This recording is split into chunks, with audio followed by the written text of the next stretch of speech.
Assalamualaikum warahmatullahi wabarakatuh. Bismillahirrahmanirrahim. Alhamdulillahirabbil alamin. Wassalatu wassalamu ala asrofil anbiya'i wal mursalin wa ala alihi washabihi ajmain. La haula wala quwwata illa billahil aliyyil azim. Amma ba'du. A'udzu billahi minasyaitonir rajim. Bismillahirrahmanirrahim. Dalikal kitabu la raiba fi hudal lil muttaqin alladzina yu'minuna bil ghaibi wa yuqimunas sholata wa mimma razaqnahum yunfiqun. Shadaqallahul azim. Ma'asyiral muslimin rahimakumullah wal muslimat rahimakumullah. Pada kesempatan ini mari kita senantiasa memanjatkan puji syukur kehadirat Allah Subhanahu wa taala. Karena Allah lah yang menciptakan diri kita, Allah lah yang memelihara semua organ tubuh kita, dan Allah lah yang memelihara semua alam lingkungan kita. Dengan dipeliharanya semua organ tubuh kita, kita bisa melaksanakan segala aktivitas yang kita inginkan. Oleh karena itulah, bersyukur pada Allah Subhanahu wa taala wajib hukumnya bagi orang yang bertakwa. Yang kedua, marilah kita senantiasa memohon kepada Allah Subhanahu wa taala agar sholawat dan salam selalu tercurahkan kepada junjungan kita Nabi Agung Muhammad sallallahu alaihi wasallam, keluarga, para istri, para sahabat, dan semua orang yang mencontoh suri tauladan yang sudah dicontohkan oleh junjungan kita Nabi Agung Muhammad sallallahu alaihi wasallam.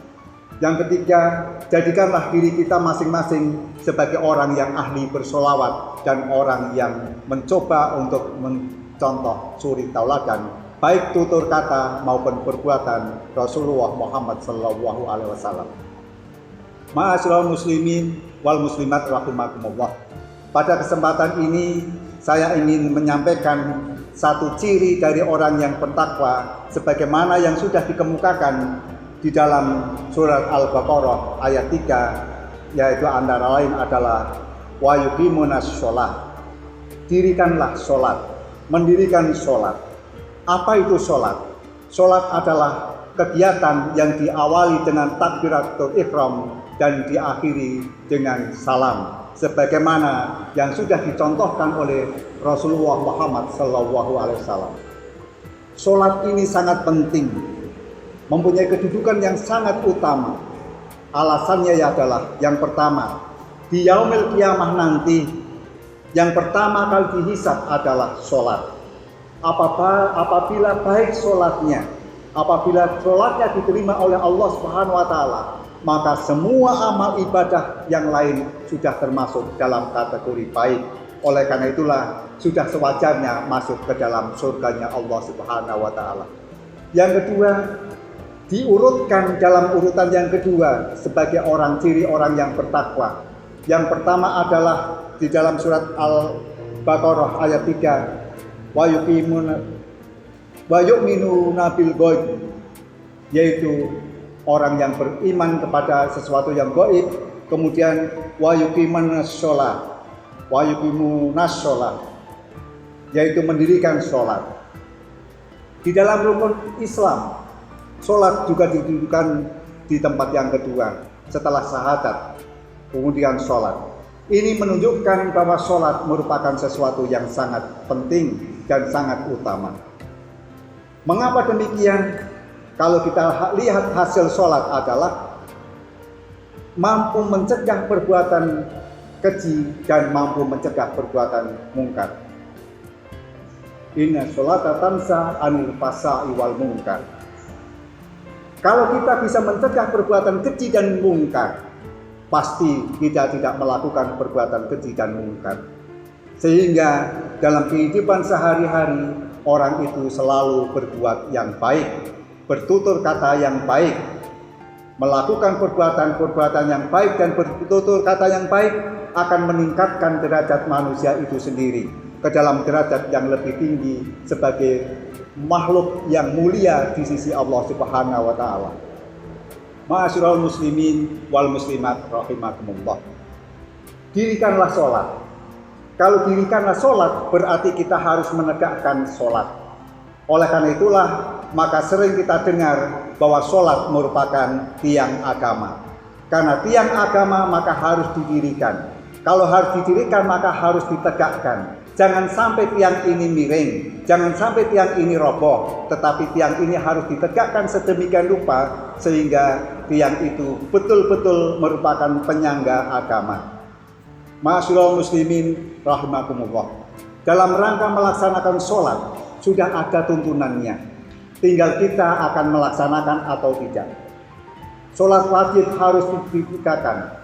Sholat wajib harus dilaksanakan. Karena sholat wajib merupakan perintah yang sangat-sangat luar biasa dari Allah Subhanahu wa Ta'ala dalam rangka menempatkan diri manusia sebagai orang yang mulia. Di samping sholat wajib, ada sholat yang harus kita lakukan juga, yaitu sholat-sholat sunnah. Sholat sunnah rawatib, yaitu sholat sunnah yang dilakukan sebelum maupun sesudah sholat fardu.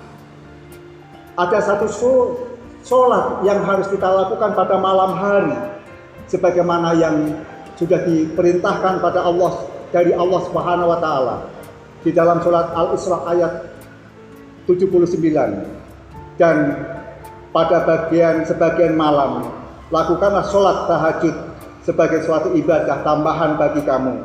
Mudah-mudahan Tuhanmu mengangkatmu ke tempat yang terpuji. Dalam rangka menghadapi COVID-19, Allah sudah memberikan jalan keluarnya. Kalau kita diserang oleh COVID-19, berarti kita kalah dengan COVID-19. Supaya kita bisa menang, maka lakukanlah sholat. Dan salah satu sholat yang sunnah yang perlu kita laksanakan adalah sholat malam, yaitu sholat tahajud.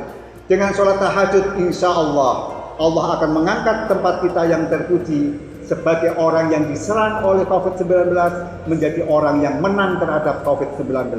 Oleh karena itulah laksanakan sholat tahajud untuk setiap malamnya. Insya Allah akan meningkatkan derajat kita sebagai orang yang terjajah oleh COVID-19 menjadi orang yang menang terhadap COVID-19. Insya Allah itu akan bisa dikabulkan oleh Allah Subhanahu wa Ta'ala. Demikian yang bisa saya sampaikan. Mudah-mudahan bermanfaat bagi kita dalam rangka mengangkat diri kita ke martabat yang lebih tinggi lagi, yaitu makhluk yang paling mulia ciptaan Allah Subhanahu wa Ta'ala dibandingkan dengan makhluk-makhluk lainnya, termasuk COVID-19. Wallahu muwaffiq ila aqwamit thoriq. Wassalamualaikum warahmatullahi wabarakatuh.